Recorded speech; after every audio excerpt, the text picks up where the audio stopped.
আচ্ছা, এই যে তোরা যারা গাড়ি চালাস, তারপরে বাইক চালাস, হ্যাঁ, কিছু কিছু মানুষ, সবাইরে বলতেছি না, এর মধ্যে ভালো মানুষও আছে। তোরা যে যে বাইক গাড়িগুলা চালাস রাস্তার মধ্যে, হ্যাঁ, তোরা অযথা এত হর্ন বাজাস কেন আমার বলতো? এত হর্ন বাজানোর কি আছে?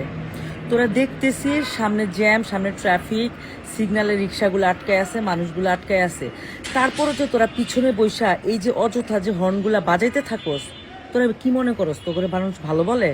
হ্যাঁ, তোকে 14 গোষ্ঠী তুলা গালিগালাজ করে, যখন তোর হর্নগুলা দেস না, মানুষের কান দিয়ে হর্নগুলা ঢুকা যায়, তখন 14 গোষ্ঠী শুদ্ধা তো করে গালিগালাজ করে। তোরা নিজের কি মনে করস তোরা নবাব সিরাজউদ্দৌলার বংশধর? হ্যাঁ, ফকিন্নি জানি কোথাকার বস্তি।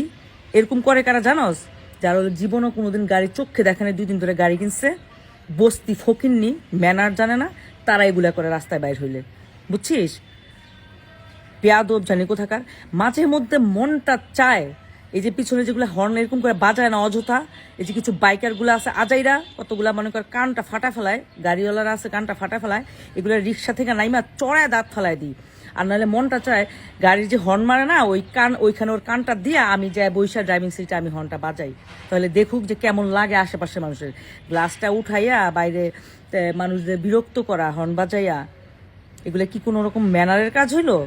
হ্যাঁ, রাস্তাঘাটে চলার আগে ম্যানারটা শিক্ষা রাস্তাঘাটে বাইর হইস। বেয়াদব ফকিন্নি বস্তি কোথাকার।